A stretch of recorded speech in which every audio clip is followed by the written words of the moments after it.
हे जे महावितरण आहे ना, हे एक महावितरण नसून हे महाबोगस कार्यालय झालेलं आहे।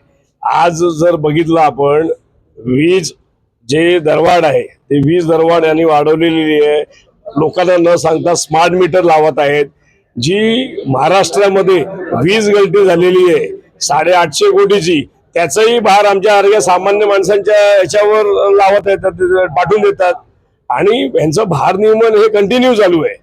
दुसरी गोष्ट, लोकांचं 150 रुपये बिल असेल, 200 रुपये बिल असेल तर हे लगेच थांबत नाही, तिथनं जाऊन मीटर कट करतात आणि लगेच त्याच्यावर 250 रुपये चार्ज घेतात।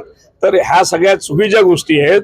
या फडणवीस सरकारने सांगितलेलं होतं की आमची सत्ता आल्यानंतर आम्ही 30% वीज कपात करू, त्याच्यावर सूट देऊ, पण या सरकारने हे सगळं बोगस कारभार केलेला आहे।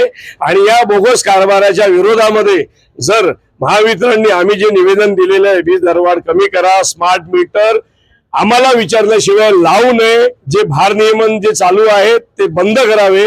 जर यांनी आम्ही दिलेलं निवेदन जर त्यांनी एका महिन्यात त्याच्यावर कारवाई दखल घेतली नाही तर वीज महावितरण या कार्यालयाला काँग्रेस पक्ष नागरिकांकरता टाळ लावण्याशिवाय राहणार नाही।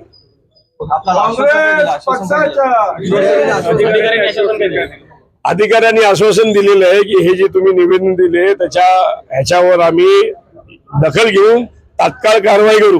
आता आम्हाला हे बघायचंय ते कारवाई करतात की नाही करतात। त्यांनी जर कारवाई नाही केली तर महावितरण कार्यालयावर काँग्रेस पक्ष कारवाई केल्याशिवाय राहणार नाही।